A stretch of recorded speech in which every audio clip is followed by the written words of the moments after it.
কেউ বাড়ি আছেন? কে কে ডাকছে? আমি শঙ্কর গো দিদি। ও তুমি? তা এত রাতে? আজ জেঠু এসে গরু নিয়ে যাওয়ার কথা ছিল, কিন্তু একটা কাজে ব্যস্ত হয়ে পড়ায় আর আসতে পারিনি, তাই আমি এলাম আর কি। তা ভাই, তুমি কি এত রাতে গরু নিয়ে যাবে নাকি? হ্যাঁ দিদি, এছাড়া আর কোনো উপায় নেই গো। আগামীকালই হাট বসবে, আজকের মধ্যেই যে গরু আমাকে নিয়ে যেতে হবে, নয়তো যে হাটে মাংস আর বিক্রি করতে পারবো না, অনেক বড় লোকসান হয়ে যাবে। কিন্তু এত বড় তত্তাজা গরু তুমি একা নিয়ে যেতে পারবে? তাছাড়া আর কোনো উপায় নেই। এসো, আমাদের গোয়াল ঘরে এসো, সেখানেই রাখা আছে কুমারীকে। কুমারী? ও কিছু না, আমি শখ করে ওকে কুমারী বলে ডাকি। ও আচ্ছা আচ্ছা।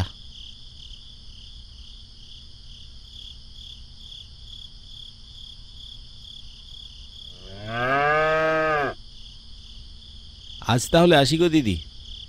আচ্ছা ঠিক আছে। করিম কাকা আসলে বলে দিও আমি এসে কুমারী মানে গরুকে নিয়ে গিয়েছি। আচ্ছা, তুমি সাবধানে যেও।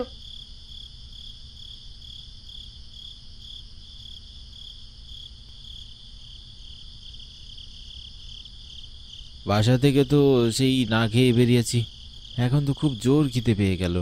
এই রাস্তার মধ্যে আমি খাবার পাবো কোথায়? আশেপাশে কোনো দোকানও দেখতে পাচ্ছি না যে খাবার কিনে খাবো।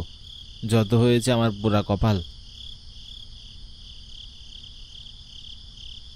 আয় আয় আয়, তাড়াতাড়ি আয়, তোকে না নিয়ে গেলে তো আমার আবার ওদিকে খাবার জুটবে না। দেখে তো বেশ তরতাজা মনে হচ্ছে, কাল হয়তো মাংস বিক্রি করলে বেশ ভালো হবে। এ দিয়ে আর সপ্তাহ দুয়েক চিন্তাও থাকবে না। তবে এখন যে খিদে পেয়েছে, না খেলে পা চালিয়ে যাওয়াও মুশকিল। হে ওপরওয়ালা, তুমি আমাকে সাহায্য করো। এই তো সামনে একটি খাবার হোটেল দেখতে পাচ্ছি। ওপরওয়ালা যে এত তাড়াতাড়ি আমার কথা শুনবে ভাবতে পারিনি।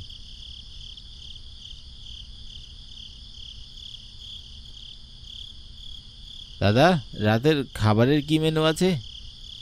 এখন তো কিচ্ছুটি নেই, অনেক রাত হয়ে গেছে, হোটেল বন্ধ করব। না দাদা, এমনটি করবেন না, আমার বেশ খিদে পেয়েছে, না খেলে যে আজ আর হাঁটতে পারবো না। আপনার দোকানে যা আছে তাই দিন। এই শেষ সময় এসে ঝামেলা করবেন না, যান তো এখান থেকে। হ্যাঁ, একটু বোঝার চেষ্টা করুন দাদা, বেশ খিদে পেয়ে গিয়েছে, সারাদিন না খাওয়া অবস্থায় আছি, এভাবে ক্ষুধার্ত ব্যক্তিকে ফিরিয়ে দেবেন না। আচ্ছা, মুশকিলে ফেললেন তো মশাই। আচ্ছা বুঝুন, আমি খাবার নিয়ে যাচ্ছি।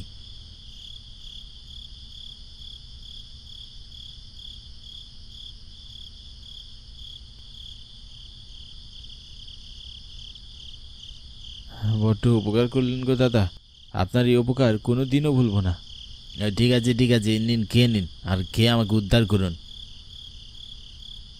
হে কি, এইসব কি? কি কি হয়েছে দাদা? এই তো কাঁচা মাংস আর রক্ত। যা দিয়েছি তাই খেয়ে নে। মানে এইসব কি মানুষ খায় নাকি? এত রাগ করিস না তো, যা দিয়েছি খেয়ে নে, বেশি কথা বললে তোরই বিপদ। এইসব কি হচ্ছে আমার সাথে? সবাই থাকতে পালাই। কি বললি? কোথায় যাবি তুই? কোথাও যেতে পারবি না এখান থেকে। একবার যখন ঢুকে পড়েছিস তখন তোকে এখানেই থাকতে হবে। মানে কি বলছেন এসব? কে আপনি? আমি কি জানতে হবে না, তোকে যা বলেছি তাই কর। অসম্ভব, কিভাবে সব? আমি মানুষের কাজে মাংস খাবো কি করে? অত তর্ক করছিস আমার সাথে? দেখ এর ফল কি হতে পারে। আমি এক্ষুনি তোর রক্ত মাংস চিবিয়ে খাবো, তুই কিচ্ছু করতে পারবি না। পালা শঙ্কর, এখান থেকে পালা। হে কি, চোখ দুটো এভাবে লাল হয়ে গেল কি করে? চল এখান থেকে, চল চল তাড়াতাড়ি চল, নয়তো অনেক বড় বিপদ হয়ে যাবে। সে কোথাও যাবে না, সে আমার কোথায় উঠবে আর বসবে। আমাকে ছেড়ে দাও, দয়া করে আমাকে বেরো না। তা তো কোনোভাবেই সম্ভব নয়। আমার হাত পা এভাবে মাটির সাথে আটকে রেখেছো কি করে? আমি তো আর কিছুতেই দৌড়াতে পারছি না। কি হচ্ছে এসব আমার সাথে? তুই যে চাইলেও আর পালাতে পারবি না, এই সুযোগে আমি তোর প্রাণ নিয়ে নেব।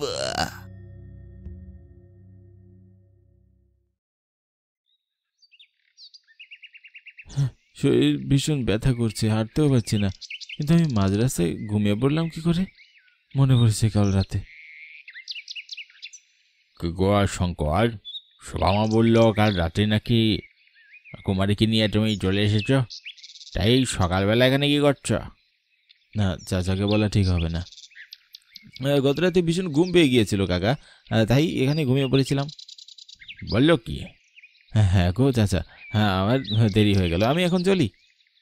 আরে এত ব্যস্ত হয়েও না, আমার সাথে এসো, আমার বাড়িতে চলো, কিছু খেয়ে নাও, তারপর রওনা দিবে। চার রাত তো মনে হচ্ছে কিছু পেটে পড়েনি।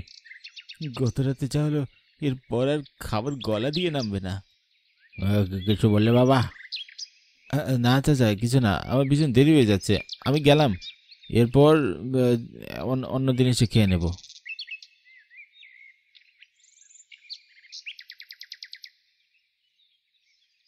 চারপাশ দিয়ে ঠান্ডা বয়ে যাচ্ছে, নদীর পাড়ে বসে এমন দৃশ্য উপভোগ করার মজাই আলাদা। ঠিকই বলেছিস শঙ্কর। নারী শঙ্কর, দেখ মগার মুখে আবার কথা ফুটেছে। তাই তো দেখছি। তোরা আবার আমাকে মগা বলে ডাকছিস? তোদের না নিষেধ করেছি এ নামে আমায় ডাকবি না? ডাকবো ডাকবো, 1000বার ডাকবো, কি করবি দেখি। থাক তোরা, আমি গেলাম, আমার কোনো লাভ নেই। আহা, রাগ করছিস কেন? শোন, আমি একটা গল্প শোনাই, যেমন তেমন গল্প নয়, একটু ভূতের গল্প। তোরা দুজনেই শোন, আমি চলি। বেশি তেজ দেখাস না মগা, যা বলছে শুনে যা। আরে রাগ করিস না, কিছুদিন আগে আমার সাথে একটা ভয়ঙ্কর ঘটনা ঘটে গেল। কি ঘটনা?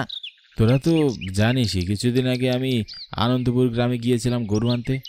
সেদিন অনেক রাত হয়ে যাওয়ায় আমি সেখানকার একটি ভাতের হোটেলে খাবার খেতে চাই, কিন্তু আশ্চর্যের ব্যাপার, সেখানকার একটি লোক আমাকে তাজা তাজা রক্ত মাংস খেতে দেয়।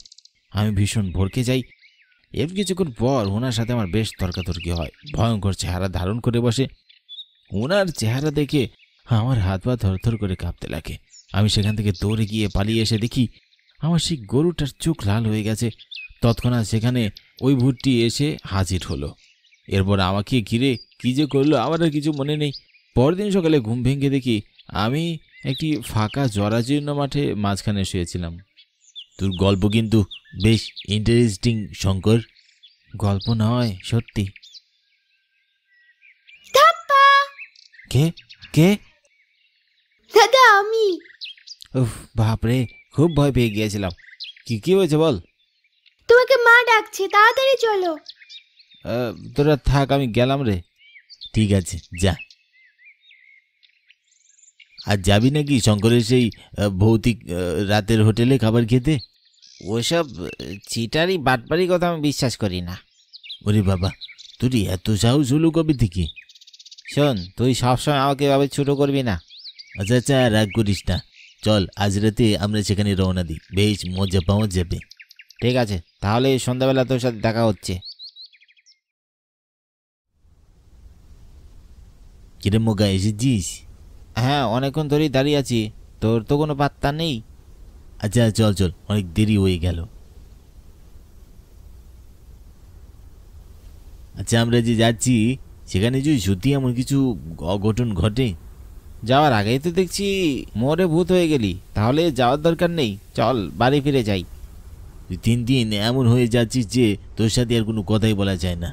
যেটাই বলি না কেন তাতেই সিরিয়াসলি নিয়ে নিস। তা নয়তো কি করব বল? না, কিছু করতে বলিনি তোকে, চল তাড়াতাড়ি। হোটেল বন্ধ করে দিলে আর ওসব মজা নেওয়া হবে না। দেখে তো মনে হচ্ছে এটাই সেই হোটেল। ভিতরে একজনকে দেখতে পাচ্ছি, চল গিয়ে জিজ্ঞাসা করি। একটা কথা জানতে চাচ্ছিলাম। হ্যাঁ বলুন, এটা কি সেই আনন্দপুর গ্রামের হোটেল? হ্যাঁ, আনন্দপুরে এই একটি মাত্র হোটেল আছে, এছাড়া আর কোনো হোটেল নেই। তাহলেও ঠিক পথেই এসেছি। ও দাদা, তাড়াতাড়ি করে 2 প্লেট ভাত দিন তো। দাঁড়া বুঝুন, আমি আসছি। হে, এসব কি? কি হয়েছে?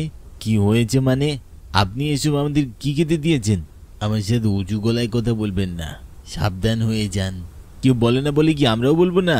আপনার কাছে আমরা খেতে এসেছি, তাই বলে আপনি আমাদের কি খেতে দিয়েছেন? আপনার কি হুঁশ আছে?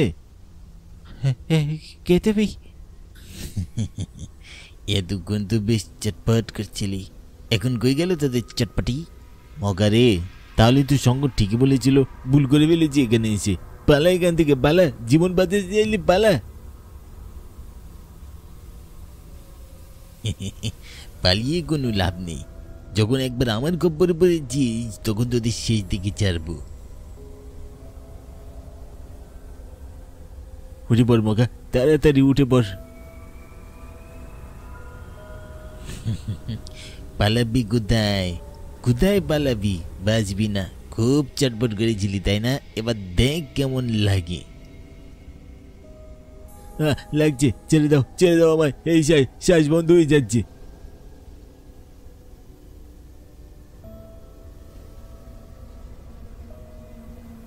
এই রাঙ্গা, উঠ, কি হলো তোর? তোর শরীর থেকে তো রক্ত করিয়ে বলছে রে, এ কি হলো? আরে মেরে ফেললো সে, আমার বন্ধুকে মেরে ফেললো।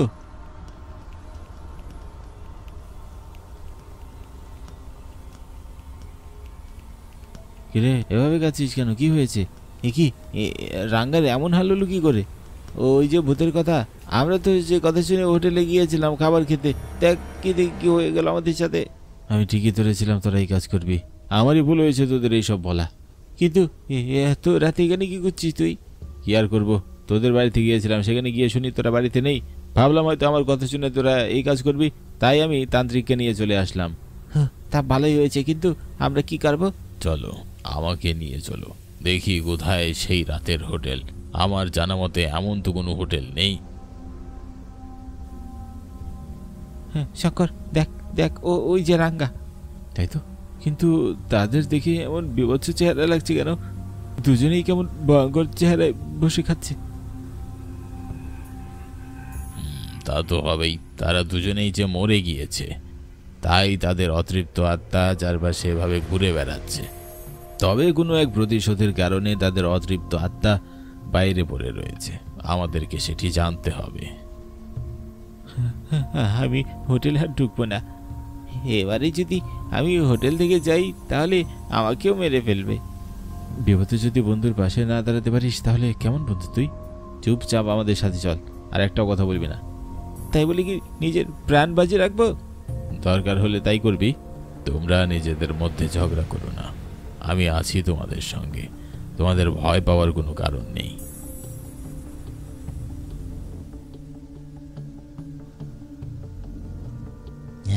কি স্বাদ মাংসটা, কতদিন পর এমন সুস্বাদু খাবার খেতে পাচ্ছি। বেশ সুস্বাদু খেতে, আমার তো আরো খেতে মন চাইছে। নিজের মাংস তো সুস্বাদু খেতেই লাগছে। হ্যাঁ, এই যে বড্ড তৃপ্তির মাংস। এই দেখেছিস শঙ্কর, কি বলছে ওরা? রাঙ্গার মাংস নাকি সে নিজেই সুস্থি করে খাচ্ছে। তোমরা কোনো কথা বলো না, তোরা কেন এমনটা করছিস? কি চাস তোরা? কে? আমি, চিনতে পারছিস আমাকে? কি হয়েছে বল আমাকে। কিছুক্ষণ বাদে ভোরের আলো ফুটবে, আমাদেরকে যেতে হবে তাড়াতাড়ি। এই ছেলেকে মেরেছিস কেন? আমার ইচ্ছে হয়েছে তাই মেরেছি। কেন, তোর কোনো সমস্যা? ওকে মেরেছি সেটাই আমার বড় সমস্যা। তো বেশ করেছি, যা, এখন থেকে আমাকে আর বিরক্ত করবি না। আমরা আমাদের উত্তর না পাওয়া পর্যন্ত এখান থেকে এক পাও নড়ব না। তুই সোজাসুজি আমাদেরকে উত্তর করে বলে দিবি নাকি অন্য পথ ধরবো? বল, কি বলবি? তোরা কেন এমনটা করছিস? কি চাস? কিসের প্রতিশোধে তুই মানুষকে মারছিস? কি দোষ এই নিরীহ মানুষদের? আমিও এক সময় নিরীহ মানুষ ছিলাম, একজন গরিব অসহায় নিরীহ মানুষ ছিলাম। এরকমই আমার একটি হোটেল ছিল, এই হোটেলের ওপর নির্ভর করেই আমার সংসার চলতো। আমার বাড়িতে একজন বৃদ্ধ মা ছিল, তার অসুস্থতার জন্য সকল ওষুধ আমাকেই কিনতে হতো এই হোটেল চালিয়ে। একদিন রাতে আমার হোটেল বন্ধ করতে দেরি হয়ে যাওয়ায় কিছু ডাকাত আমার হোটেলে আসে। তারা এখানে এসে সাধারণ মানুষের মধ্যে খাওয়া দাওয়া শেষ করে। এরপর টাকাদের সর্দার এসে আমার সকল টাকা পয়সা নিয়ে চলে যায়। আমি এতে বাধা দেওয়ায় তারা আমার পেটে ছুরি ঢুকিয়ে দেয়, আমার শরীর থেকে আমার মাথা আলাদা করে দেয়। এরপর আমার নিথর দেহ পড়ে থাকে বাড়িতে। আমাকে খুনের কোনো বিচারও হলো না। এখানকার গ্রাম প্রধান সেও ডাকাতের কাছ থেকে টাকা খেয়ে এই বিচারের সালিশ বন্ধ করে দেয়। তামাচাপা পড়ে যায় আমার মৃত্যুর কারণ। শুধুমাত্র আমি গরিব ছিলাম বলে। অন্যদিকে আমার বৃদ্ধমা, তিনিও আজও আমাকে দেখতে না পেয়ে অপেক্ষার দিন গুনছে। তার খোঁজ খবর রাখার মতো একটিও মানুষ নেই। দিনের পর দিন যেতে যেতে তার যা যা ওষুধ প্রয়োজন সব শেষ। তিনি আরও বেশি অসুস্থ হয়ে পড়েছেন। এটাই আমার রাগ, আমার প্রতিশোধ। এই জন্য রাতের বেলা যেই হোটেলে আসে তাকে আমি ভয় দেখিয়ে মেরে ফেলি। যে মানুষদের জন্য আমার আর আমার মায়ের এই অবস্থা হলো, সে মানুষদের প্রতি আমার কোনো দয়া নেই, কোনো মায়া নেই। দোষ করেছে ওই ডাকাতের দল। এই নিরীহ মানুষরা তো কোনো ক্ষতি করেনি। তুই এখান থেকে চলে যা, আর কোনোদিন গ্রামে আসবি না। না, এ হয় না। এই গ্রাম ছেড়ে কোথাও যাব না, আমি এখানেই থাকবো, কোথাও যাব না। তবে তুই সোজাসুজি যাবি না, এই তো? তাহলে দেখ, মন্ত্র পড়ে আমি তোকে সারা জীবনের মতো নিঃস্ব করে দেব। থামুন তান্ত্রিক মশাই, তাকে বলে দিন আমরা যদি তার মায়ের দেখাশোনার দায়িত্ব নেই, তাহলে কি তিনি গ্রাম থেকে চলে যাবেন? শুনতে পেয়েছিস কি বলেছে? হ্যাঁ, আমি তাহলেই চলে যাব এখান থেকে। ঠিক আছে, আমরা যেমন আমাদের বন্ধুদের হারিয়েছি, এরকম যেন আর কারোর সাথে না হয়। সে যেন চিরজীবনের জন্য এখান থেকে চলে যায়। হ্যাঁ, আমি নিজেই এখান থেকে চলে যাব। তবে একটাই সত্য, আমার মায়ের যদি কোনো রকম কোনো কষ্ট হয় তাহলে আমি আবার ফিরে আসব, আর ফিরে এসে প্রথমে তোদেরকেই মেরে ফেলবো। আমরা কথা দিচ্ছি এরকম কোনো পরিস্থিতি হবে না। তবে তোমার মা কোথায় আছে সেটা তো বলে যাও। এই গ্রামের শেষ প্রান্তে একটি নদী আছে, সেই নদীর ধার ধরে একটি ছোট কুটির আছে। ওই বাড়িটির ভিতরে আমার মা শুয়ে আছে। ঠিক আছে, আমরা আজই যাব সেখানে। তুমি চলে যাও এখান থেকে চিরজীবনের মতো, আর কোনোদিন এখানে আসবে না এই গ্রামে।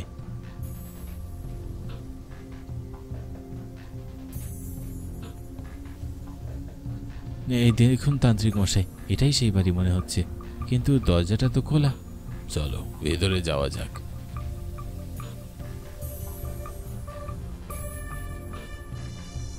কে কে এসেছে বাড়িতে? জেঠিমা, আমরা। কি চাই এত রাতে? কিছু না জেঠিমা, আপনাকে আমরা দেখতে এসেছি। ও, আপনার শরীর ঠিক আছে তো জেঠিমা? কি আর বলবো বাবা, অনেক দিন হয়ে গেল আমার ছেলেটাকে আমি দেখি না। কোথায় যে হারিয়ে গেছে কে জানে, কোনো খোঁজ খবরও রাখে না। ঘরের ওষুধগুলো ফুরিয়ে গেছে, না খেয়ে দিন পার করতে হয়, কেউ খোঁজ খবর রাখে না। ওই পাড়ার ছেলে মেয়ে দুটো কেউ এসে খাবার দিয়ে গেলে সেটুকুই জোটে। হ্যাঁ, আপনাকে আর কোনো চিন্তা করতে হবে না। এরপর থেকে আমরা রোজ আপনাকে খাবার দিয়ে যাবো, ঠিক মতো ওষুধও খেতে পারবেন। তা তো বুঝলাম বাবা, কিন্তু তোমরা কারা? আমরা আপনার ছেলের বন্ধু। বাবুর বন্ধু তোমরা? তা বাবা, আমার বাবুটা কোথায়? সে কেন আসে না? সে শহরে গিয়েছে কাজ করতে, কাজের চাপে আসতে পারে না, তাই তো আমাদেরকে আপনার কাছে পাঠালো। আপনি চিন্তা করবেন না, আপনি ঘুমিয়ে পড়ুন, আমরা কাল আবার আসব। ঠিক আছে বাবা, এই বুড়ির বাড়িতে কিছু নেই যে তোমাদের দুমুঠো খেতে দেব। বাড়িতে মেহমান আসলেও না খেয়ে বিদায় করতে হচ্ছে। ওমা, জেঠিমা কি বলছো কি? আমরা তো তোমার ছেলেরই বন্ধু, তোমার ছেলের মতোই নাকি? তোমরা খুব ভালো বাবা, আবার এসো তোমরা। হ্যাঁ জেঠিমা, কাল সময় মতো আবার আসবো, আপনি ঘুমিয়ে পড়ুন।